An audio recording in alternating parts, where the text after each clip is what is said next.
Hey y'all, it's Joefer, the cranky old gay guy. And today we're diving into something that's about more than just age. It's about love, connection, and the invisible lines that we draw between generations in queer relationships. Because let's be honest, love knows no age. But what about the unspoken rules in queer relationships? You know the ones, the side eyes, the age gaps, the assumption that he's too old to understand me or they're too young to know what they want. Yeah, we're going there. Queer relationships that span generations are beautiful, messy, and layered. They come with unique challenges, different cultural references, different coming out stories, different ways of showing love, but they also come with incredible depth.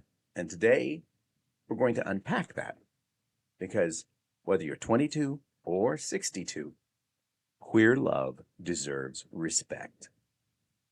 So stick around because we're going to explore some surprising connections, hard earned wisdom, and maybe even bust a few myths along the way. You might just see yourself or someone you love in a whole new light. Let's start with the elders. Yeah, the elders, I don't consider myself one because, I'm only 62. They're ones who came out when it wasn't safe, the ones who lived through the AIDS crisis, through silence, through shame, and still found ways to love, to build, to survive. Their stories aren't just history, they're blueprints for resilience. Many older queer folks didn't have supportive families, so they built their own. Chosen family wasn't a trend, it was a way of survival. And that's a powerful lesson for younger generations. Community isn't just who you're born to, it's who shows up, especially when you need him. They've watched the world shift from criminalization to pride parades, from whispers to wedding bells. And while some changes have been joyful, others have been jarring.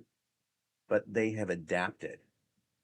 And that adaptability, that's something younger folks can learn from.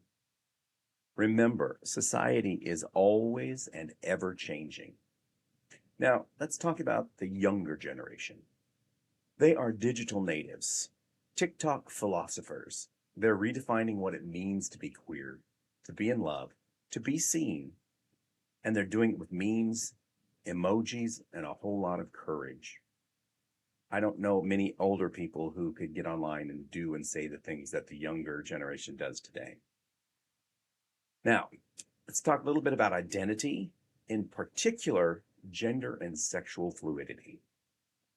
They're more visible than ever. Labels are expanding, boundaries are dissolving, and while that can be confusing for some of us older folks, it's also liberating. It's a reminder that identity isn't fixed, it's a journey. Younger queer people are fighting. They're still fighting for trans rights, for racial justice, for intersectionality, and they're building on the movements that came before them. We must remember this is not a competition, it's a continuation. Now, a little bit about bridging the divide between generations and trying to find common ground. Here's the truth: no matter our age, we've all felt queer joy and we've all felt queer pain. We've all wanted to be seen, to be loved, and to be safe. That's the thread that connects us. When older and younger queer people come together, call them gay people, call them queer people, whatever fits your philosophy, magic happens. Wisdom meets innovation, history meets possibility. Whether it's a mentor, a friend, or a lover, intergenerational connection is a gift. Let's be real. Older folks aren't all out of touch, and younger folks aren't all flaky. We've got to stop stereotyping each other because when we do, we miss out on real connection. So, can we cultivate an intergenerational connection? How do we bridge this gap? I have 4 steps that we can start with. and you are more than welcome to add more if you feel necessary. So let's start with curiosity, not judgment. When you meet a new person, think about it. Try to get to know them. Don't just judge them flat out. Share stories. And when you share those stories, listen deeply because they've got stories to tell you as well. Support queer spaces that welcome all ages.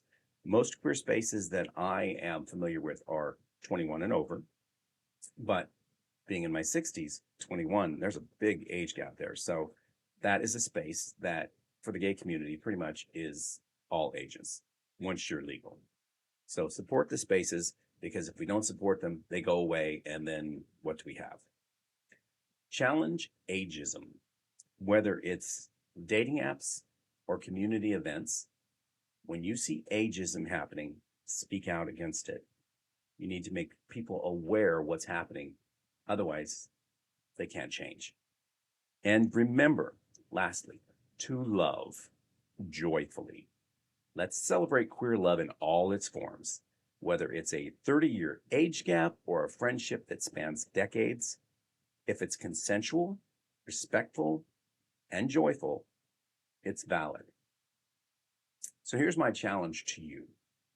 Reach across the generational divide, learn something, teach something, build something, because the future of queer community isn't just young or old. It's together. Stay open-minded, stay curious, stay connected, and as always, stay cranky, my friends. Stay cranky. Bye-bye.